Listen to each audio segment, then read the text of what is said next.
இந்த கேவலம் முக்தார்னு ஒருத்தர் எங்க ஐயா தாத்தாவை பத்தி குறை சொன்னலடா. எங்க ஐயாவை தாண்டி எங்க அரசியல் சிந்தனை சிந்திக்கிறதுக்கு எவனாவது ஒரு ஆண்மகன் நல்ல ஆண்மகன் இருக்கான்னு சொல்லி வேலை போட்டு பாதிக்குவான் அரசியல் களத்துல. ஒருத்தர் கிடையாது. இப்ப நீங்க கொடுக்குற இந்த 1000 ரூபாய் திட்டம் கூட எங்க அண்ணன் சொன்ன மாதிரி ஐயா கொண்டு அந்த திட்டம்டா. தோண்டி தோண்டி தோண்டி எடுத்து எல்லாமே இவங்க கொடுத்த மாதிரி செஞ்சுட்டு எங்க ஐயாவோட புகழ மறைக்க பார்க்கல.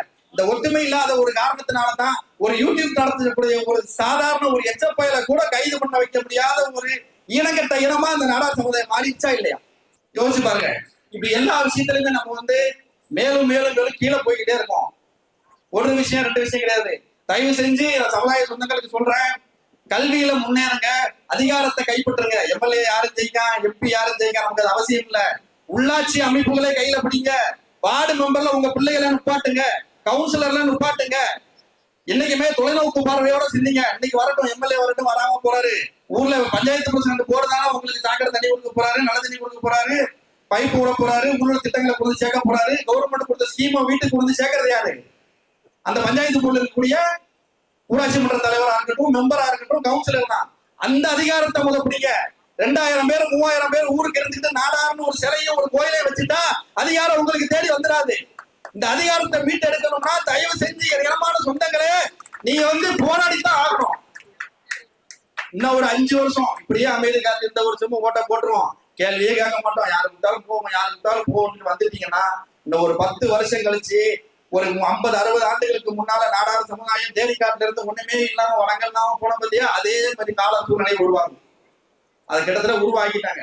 ஏதோ ஒரு 5 பேர் நாடார் 10 பேர் நல்லா இருக்காங்கிறதுனால நம்ம எல்லாருமே நாடார் வளர்ச்சியா இருக்கும்னு கிடையாது.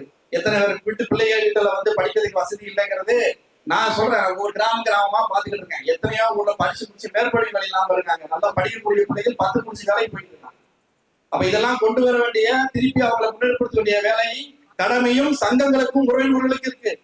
இந்த சங்கங்களை உறவினர்கள் அடுத்து எல்லா இடத்துலயுமே நான் கேள்வி கேட்போம், போவோம். எனக்கு பின்னால் ஊருக்கு 2 பேர் என் தம்பிமார்கள் இருந்தா போதும், அத்தனை பேரை நிப்பாட்டி கேள்வி கேட்பேன். அதுக்கு ஒரு அடிப்படை விஷயமா தான் ஐயா சௌந்தரபாண்டிய நாடார்களை தலைமையை தாங்கி அவரோட சிந்தனையோட நம்ம வெளியே போயிட்டு இருக்கோம். நம்ம எந்த ஜாதிக்கும் எதிரானவர்கள் கிடையாது.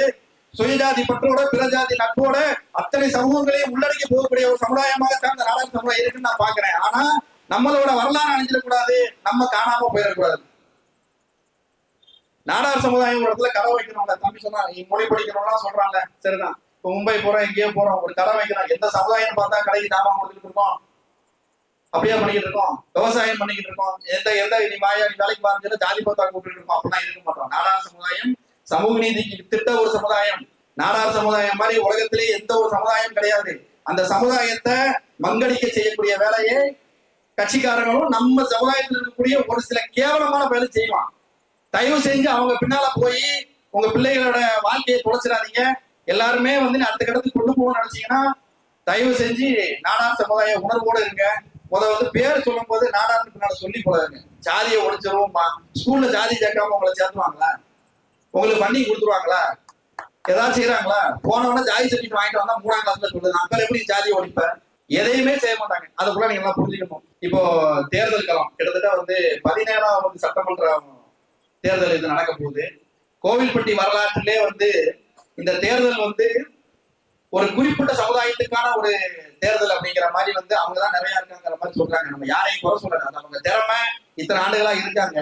ஏன் அந்த சமுதாயத்தை தாண்டி மீதம் இருக்கக்கூடிய தேவருக்கோ, தேவேந்திரகுலருக்கோ, கோனாருக்கோ, நாடாருக்கோ யாருக்குமே வேட்பாளர்களை கொடுக்கக்கூடிய ஒரு அங்கீகாரம் எந்த கட்சிகளுக்கும் தோணவே இல்லையா? ஏன் எந்த சமுதாயத்திலுமே அதுக்கான ஆளுகள் நினைக்காங்களா? அப்போ ஒரு மாயமான ஒரு தோற்றம் இந்த இடத்துல இவங்கதான் இருக்காங்க, ஒரு குறிப்பிட்ட சமூகத்துக்கான தொகுதி அவங்க மட்டும்தான் தொடர்ச்சியா வர முடியும்னு சொல்லி சொல்றாங்க. தயவு செஞ்சு உணர்வு சொல்றேன், நம்ம யாருக்கு எதிரானவோ கிடையாது. நல்லது செஞ்சால் வாழ்த்துவோம், நல்லது செய்யலன்னா எதிர்ப்போம். யாரா இருந்தாலும் சரி, அதுதான் நம்ம திட்டம். அதனால நமக்கு தேவைகளை என்னங்கிறத நம்ம சொல்றோம். இதுல நிறைய பேர் சொல்லுவான், நீ வன்முறையா பேசுற, மக்களுக்கு பிரச்சனை வந்துடும், பார்த்துரும், வன்முறையா பேசுறேன்னு. தம்பி, என் உரிமையை கேட்கறதுக்கு நான் பேசுறது வன்முறைன்னா அது வன்முறையாவே இருக்கட்டும், சரியா? அந்த வன்முறை எப்படி பேச பண்ணோம் எங்களுக்கு தெரியும், நாங்க பாத்துக்கிறோம். கிட்டத்தட்ட 30,000 பேர் இருக்கக்கூடிய அந்த தொகுதியில நாடார் சமுதாயத்துக்கு கிட்டத்தட்ட ஒரு 500 பேர் இனமான உணர்வோடு உட்கார்ந்துருக்கீங்க. இதுக்கு என்னோட வணக்கம், நெஞ்சார்ந்த வணக்கம்.